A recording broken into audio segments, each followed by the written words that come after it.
Hi, I'm Lita Leapin. And I'm Jim Gordon. And welcome to another edition of Our City Tonight. Well, it's good to be back at one of our favorite restaurants, Lita. We have not filmed here in almost 2 years. Wow. We're at Coast Restaurant, and after the title sequence, of course, Lita's going to start things off with the appetizers here at Coast. Stay tuned.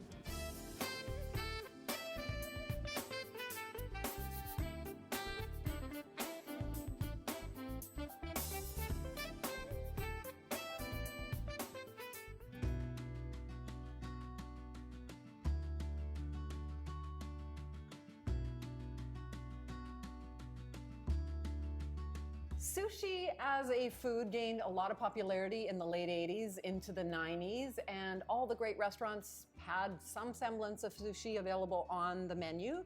But at Coast Restaurant, some people might not know that there's a full sushi bar headed up by Chef Max. 11 years here at Coast Restaurant, creating some amazing dishes. Not only traditional sushi dishes, but also some very, very special dishes that are kind of unique to yourself. Tell us a little bit about what we have in front of us and what you do to create these beautiful, artistic, visually appealing pieces. Okay, first of all, I have to concern about the quality food and where they come from, and the fish, and also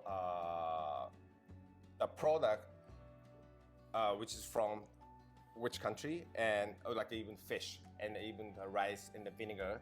I always using high quality. It's a marriage, like a good combination. So which is very important.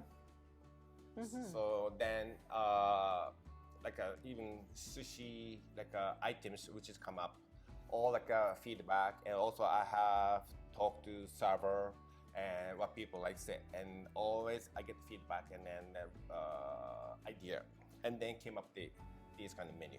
I love when you have something on the menu and then it goes off and people request it again, so you're always bringing that back. Now, this is one of your popular dishes there. What is that? It's called Mango California Roll. It comes like now we use a snow crab and avocado cucumber. On top, this slice of mango and the black tobiko, which is a squid ink tobiko. It's very popular. No, I know that, and your cones are very popular as well. Oh. But what's really popular now is your Friday lunch special.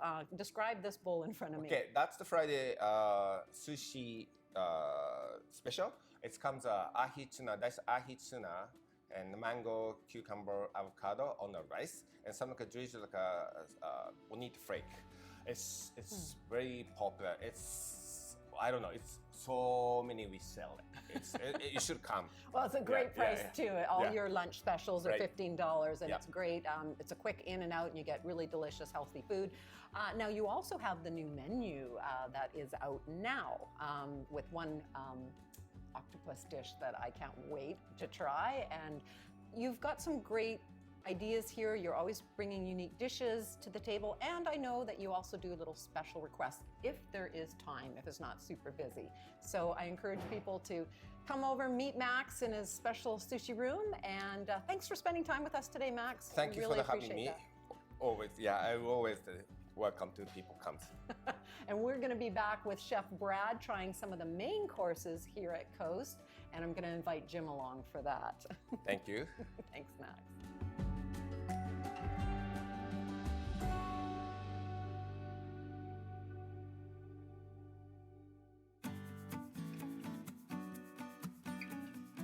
Well, over the last 6 months, Our City Tonight has been pleased to present New Zealand in our series of spotlights. Since the beginning of the series, we have covered wine, business, music, and because Lita and I love wine, we of course have returned to wine.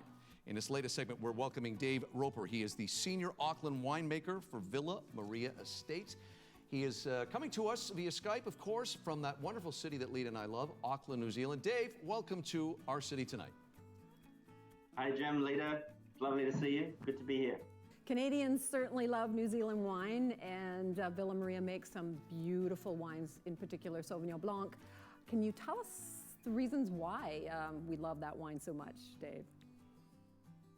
Yeah, look, Villa Maria, you know, we've been making wine for a long time now. We're just about to celebrate our 60th vintage as a wine company, so it's quite a legacy. You know, Sir George Fistonich, who started Villa Maria in the early 60s, has always maintained. The most important thing you must do is make quality wine.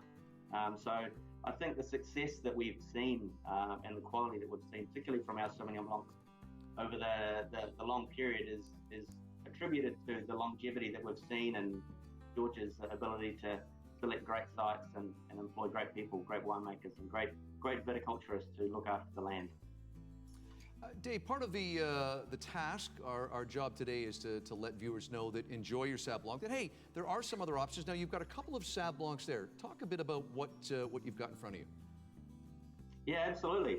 Well, the white label or the private bin Sauvignon Blanc, that really is our most famous wine around the world, and that's often an introduction to Villa Maria is by people sampling and enjoying private bin Sauvignon Blanc. So that's a wine that's from vineyards right across the Marlborough region, and we harness some of the characters from the Wairau Valley in the northern part of Marlborough, and then there's other vineyards from the Awatere Valley that also supply different flavors and different aromatics and different characters to the blend. So most years it's almost a 50-50 blend of fruit from both valleys. So by blending characters there, you get different more of a classical Marlborough Sauvignon Blanc character. In terms of the aromatics, you get a really wide spectrum of flavors, and it's got a nice drinkability to it and a really accessible style.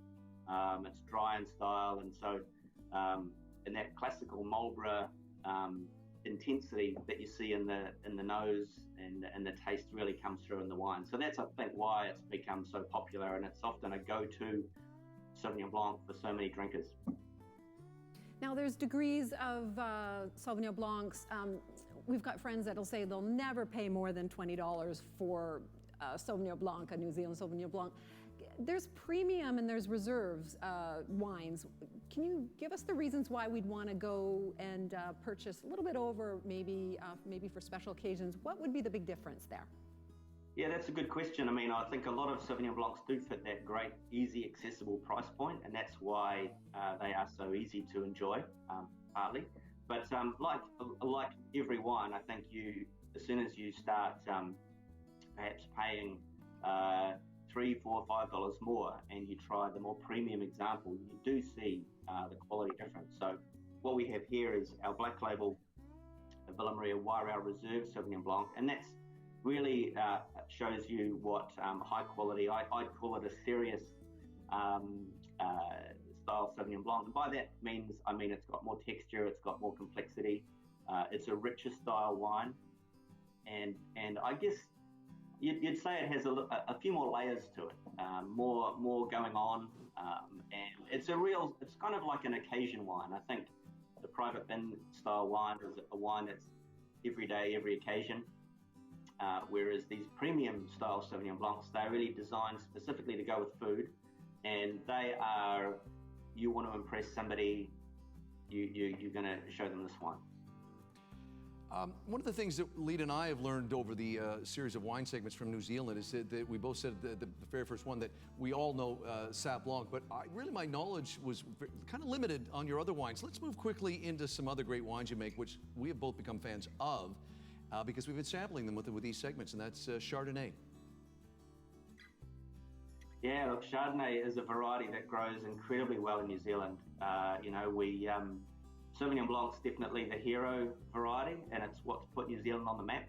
But I think it's fantastic when people do travel to New Zealand, particularly for wine tourism. They've probably definitely tried a Sauvignon Blanc. They may know about New Zealand Pinot Noir, but I tell you, when people leave, the little light bulb moments are discovering other varieties that New Zealand does very well. And Chardonnay is a variety that grows incredibly well right around New Zealand. So that's sort of our little secret. And the word's just started to get out in the last probably 5 or 10 years, I think. Well, we know that pairing Chardonnay, as we've just learned, goes really well with turkey, and there's so many more occasions coming up for turkey in the following months. Can you share a little bit more about food pairings, maybe with your Sauvignon Blanc as well as your Chardonnay, dishes that we'd like to pair when we're exposing ourselves more to the Chardonnay of New Zealand? Yeah, Chardonnay, because it is a slightly richer style wine than Sauvignon Blanc, it's going to marry and pair very well with slightly richer style foods. So, Sauvignon Blanc and Chardonnay can both go very well with fish and seafood. It's just often the preparation that lends one or both wines to go with a different style food. So, for instance, with Sauvignon Blanc, fresh shellfish, mussels, scallops, that sort of thing. They're often very easy to find and fantastic here in New Zealand and likewise in BC. And so, mussels and Sauvignon Blanc is an absolute classic. One of my favorite recipes is steamed mussels with, you actually steam it in Sauvignon Blanc with some lemongrass, a little bit of chili, and then you're enjoying that with the Sauvignon Blanc as well. So that's a very classic New Zealand dish. Now that my mouth is watering. Dave, it's always great to talk to you guys where you work in your country, New Zealand. We should mention you started with Villa Maria in 2002 as a cellar hand, and you've been senior winemaker at Villa Maria since 2015. So that's a great inspirational story of you working your way up the ladder and probably learning a lot about wine. Dave, thanks for waking up early where you are. We appreciate you joining us on Our City Tonight. Very welcome. Lovely to talk. Lovely to have you on. Of course, we'll have all the information on Villa Maria and Dave Roper. He is the, as we mentioned, senior winemaker in Auckland for Villa Maria Estate. Dave has been part of the latest Our City Tonight New Zealand Spotlight. She is the author of cookbook Eat Well, Be Well, and holds a certificate in plant-based nutrition from Cornell University's T. Colin Campbell Center for Nutrition Studies. Every single recipe is 100% plant-based, vegan, gluten-free, and refined sugar-free, but there's so much great taste in this cookbook. I know, I have tried it. Joining us all the way from Virginia, we have Jana Cristofano. Welcome, Jana, to Our City Tonight. Hey, Lita. Hey, Jim. Thanks so much for having me. Well, you're quite welcome, and we should say welcome to the show again. Viewers may remember that we had you on the show last March, and then we all know what happened. Your book was set to come out in April, COVID hits, and everything gets pushed to the side, which, happens, and we all discussed it back then. We aired the segment. We said we'll get you back on in October when the book is out. The book is out now. Tell our viewers again about the great work that you've got in this book for people who are looking maybe to change their diet and their lives. Yeah, well, this book is filled with recipes, as Lita mentioned, that are plant-based, gluten-free, and refined sugar-free. Great for people who are seasoned vegan, plant-based eaters. I tried to really take it to the next level and get out of the traditional recipes that you see, a lot of soy-based recipes, and get away from that and into recipes that are healthy recreations of traditional dishes. It's also something that I'm really proud of with this book is I try to make it accommodating for people who are new to plant-based eating. I take time in the beginning, not too much time, to explain the basics and help you understand why this will help you eating this way. Well, I love all the recipes. I haven't gotten out of the cookies and all the sweet stuff yet, and I'm definitely going to tackle those scones, the Berry Burst scones, next, because as a gluten-free eater, I don't get to have that anywhere. So I love all the little ideas you put along with the recipes to give reasons why to cook that way, and it really has been helpful. That's great. I'm glad to hear that. Thanks for the feedback.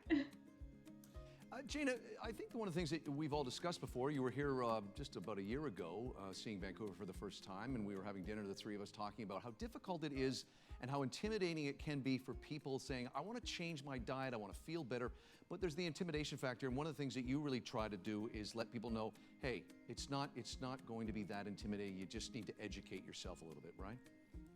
That's exactly right, Jim. I do try and simplify things for people. I have pantry staples listed, how to approach the new way of cooking.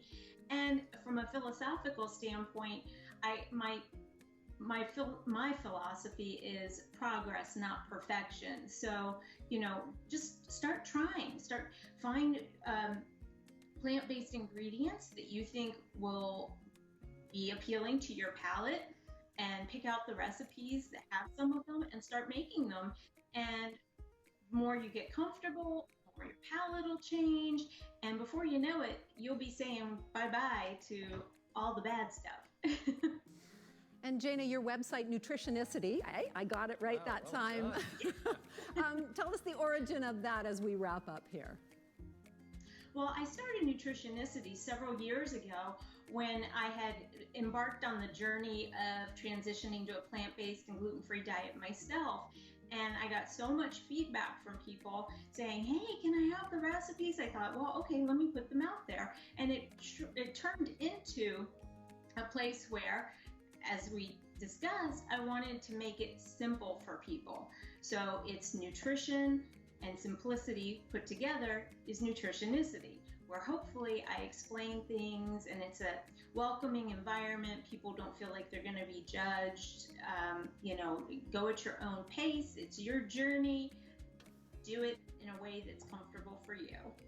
Book's called Eat Well, Be Well. It is available now in stores and, of course, online. It's Jana Cristofano joining us from the wonderful Commonwealth state of Virginia. Jana, it was great to have you on the show again, and congratulations on the new book, which is already getting great reviews. Thank you so much for having me. It was great to see you guys. You too. Look forward to seeing you in person again. Yes, hopefully soon. Thanks. Take care.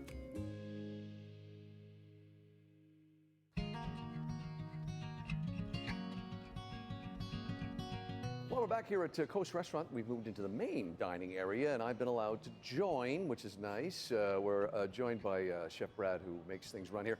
Brad, it's been 2 years since you've been on our show, and welcome back. Yeah, it's been a long time. Thanks again for being here and for having me. Oh, there's good food here, so we're very excited to be back. And we're excited to hear about the new menu. I know that the Seafood Tower is back on that menu. Can you describe a little bit of this to us? Yeah, to our for sure. viewers? Well, the Seafood Tower, chilled Seafood Tower for two, essentially. It's been a staple of Coast for a long time now. But during the lockdown, we opened back up. Menu was just tightened a little bit, and we are happy now to have it back on the menu. It features wonderful things. We got some fresh lobster, Dungeness crab, snow crab, and some oysters, our marinated mussels and clams as well, and some prawn cocktail. And Coast has always been a leader in seafood in the restaurant business, for sure. That's why people come back. You have a great lunch option for people that are wearing their office clothes. They want to come and eat some seafood, not get anything on. Tell us about that dish. That's kind of exciting. Yeah, we have a Chiapino now on the menu. It's kind of like a business lunch-friendly Chiapino. There's not a full crab in the shell. We've deshelled the Dungeness crab meat, some tiger prawns, mussels, clams, in a tomato fennel broth with a, usually it's a sable fish as well in there, or whatever fresh fish of the day. And you did disclose to us that one of your most popular dishes is the sable fish, miso. Yeah, the miso sable fish. We serve it with charred scallions, sauteed shiitake mushrooms, and some smoked bacon mashed potatoes. Yes. I'm going to jump in here. Let's talk about this a second. This is not something new. It's not something it's new. something very It came popular. on pretty recently. Yes, it is. We're showcasing it today because I feel like it's an easy kind of segue into the fall. It's got the spice from the green coconut curry, the warmth of the roasted butternut squash. Yet it's not an overly heavy dish, which I think it's great for this time of year. Rain's coming, but people are still looking for the sunshine. Rain is definitely here. And I know that if Jim had a spoon or a fork, he'd be reaching in here. That's why Lena kept their way over there. Hey, we should mention as well, because I know people are looking for this nowadays more so than ever. You guys got a great happy hour too. Thank you. Yeah. Can you talk a little bit about that? Yeah, of course. It's a long happy hour. We start at 2:30, goes to 6. And That is a long It happy is a hour. long Wow. happy hour. We pride ourselves on having a lot of options. Sushi does a happy hour feature. We constantly run features of the day as well. Calamari, our signature Brussels sprouts, Caesar salad, our clam chowder. All these things are available on the menu as well. I know Jim loves the sushi cones. He always gets Yes, those from the Matt's sushi cones, when he's sitting here for fantastic. happy hour. Yeah. And one of the things Lena and I always talk to people like you about is the complacency and not getting complacent. Obviously, with COVID shut things down, it allowed you to step back, but also retool, look at the entire menu. So talk a bit about that as a chef. You've been around the block. You know that you can't get complacent. Yeah, I think it's important to to use the staff around us. We have a lot of young, great chefs, and just bringing in new product, teaching them new things. You know, getting them to teach me a thing or two, and that's the fun of it, right? Keeping it interesting. Everyone wants to see a new seafood, something they haven't done before, and so yeah. Myself, our chef de cuisine, Chef Murray Flaherty, we pride ourselves on having a lot of features going. So every day you'll see, 3 happy hour features and 3 to 5 lunch and dinner features, and yeah, it keeps everyone interested. And I love that your loyal community around the area and outside of it have come back and fully supported this restaurant. It's been fantastic. I think since we reopened, things were really uncertain. Without the tourism, it's tough being Very where we tough, are, yeah. our locale. But yeah, the local community, our regulars have been back, and I can speak for everyone at the restaurant. A big thank you from us. There's a lot of gratitude, and that's the reason why we're still here open right now. Very nice, Chef Brad. Thank you. Great to have you back on the show, by the way. Glad things are going well. Glad to be here. And I just took something off the tray. I'll have to eat it now. Hey, we'll be back here at the end of the show to wrap things up from Coast Restaurant.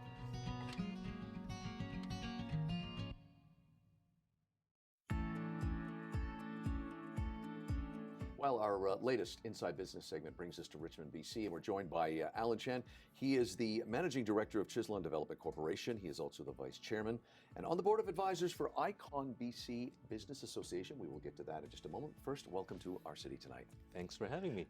You're quite welcome, Alan. Hey, let's talk about Chislon Development. It's a second-generation company specializing in luxury homes in Vancouver, but also townhouses and condos. And for our regular viewers, we should say that you have kind of indirectly been on our show because we used one of your homes last February when we were filming a real estate segment. We had a good time in my house. We did. It's a beautiful home. But you guys are, of course, you keep your eye on things and you diversify when it comes to the company. We do. We do a lot of different things, coming from single-family house to multifamily buildings. And we follow the trend pretty closely and realize the trend is moving more towards a rental market right now. And that tells us our community really needs more houses, needs more affordable rentals. And that's what the area we've been moving into, is the affordable rental markets. Even in some of our projects, it used to be sell projects. We actually turn it into rental projects so that we can bring more houses to market and provide the market with more units and for people to live in. And okay, and from that, let's move on to something you're very passionate about, and that is Icon BC Business Association, acronym for iConnect. This is a great society association you put together. I've been to a couple of your events. Tell our viewers a bit about this and your passion for it. That's right. My passion is really to connect people, is to connect different groups of people, and that's what Icon BC is really all about. In the very beginning, we see that there's a huge gap between the younger entrepreneurs and as well as the more experienced businessmen. Mm-hmm. And they're not talking. The knowledge and experience from the experienced business people are not being passed on. And we went in and filled that gap. We created this platform where people can directly communicate with each other. And I was one of the person who benefit from this group as well, because I was able to learn from a lot of people that are in this field, that are experienced. And you've turned around paying it back. And we should say, all modesty aside, in the last couple of years you've been together, you actually have accomplished a lot and brought people together. You certainly want to list a few, please go ahead. Of course. So in addition to connecting the business world, we also connect the community with the government as well. So in last year alone, we held roundtable discussion with the Minister of Small Business, Minister of Immigration. We even held a big gala just to raise funds for the Connect Autism Network. We also brought a group of young entrepreneurs to the Parliament buildings on Victoria. And finally, a discussion with the Federal Minister of Health in Chinatown with some of the community leaders. And of course, you mentioned to me that was right before COVID. We're living in the COVID era. We don't know how long it's going to be here. Could be here for a while. Talk about how a networking group like Icon can function when you can't have galas and events and networking events. You're definitely right, Jim. We can't have galas anymore. It's the new normal that we're living in. And instead of having large networking events where there's 50, 100 people coming into one place at the same time, we go out and we directly connect with people. We make phone calls, personal connections with many of the businesses within BC, and we even host Zoom events so that people can come together again. Just not too long ago, we had a Zoom event of 15 business leaders within the community, and they shared with us a lot of some of the things that they are facing and some of the changes that they have to do in adapting to the COVID-19 situations. That's one thing we keep hearing with these segments about pivoting and altering to adapt to the times. You grew up on the other side of the world, Hong Kong, you went to school in Ottawa, you're proud to have your family and your parents here with your kids growing up in Richmond.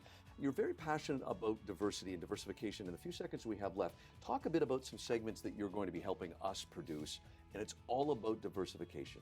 That's going to be very exciting, Jim. So diversity is actually a big word out there, and people only think about race or gender. And there's so much more. Diversity, it's a broader terms for people that are different. And when people are different, they have trouble communicating with each others, and that's where a conflict comes in. A lot of the problem we see with discrimination nowadays, it's with the lack of communication, lack of understanding between different groups. And that's one of the main things we're going to focus on in coming episodes. Looking forward to working with you, pal. And thank you for joining us on this edition of Inside Business.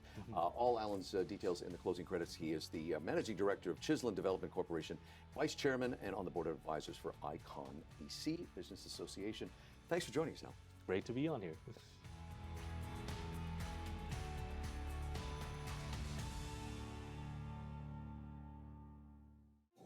Welcome back to Coast Restaurant, where we started the show. That's right. Time to wrap up the episode. Before we leave, we would like to thank you, our viewer. We'd also like to thank CityTV. They've been our airing partner for the last 2 years, but this is our last show on CityTV. Starting Sunday, November 1st, we will be airing elsewhere on the local dial. And we're going to be on Sunday still, and you can check out more details on our Instagram page as well as our Facebook page at Our City Tonight. That's right. So thank you to CityTV. Thanks for the viewers, and we'll be back Sunday, November 1st.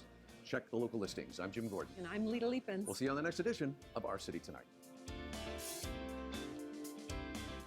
The Inside Real Estate segment is always brought to you by the Ballard 360 team from RE/MAX Masters Realty.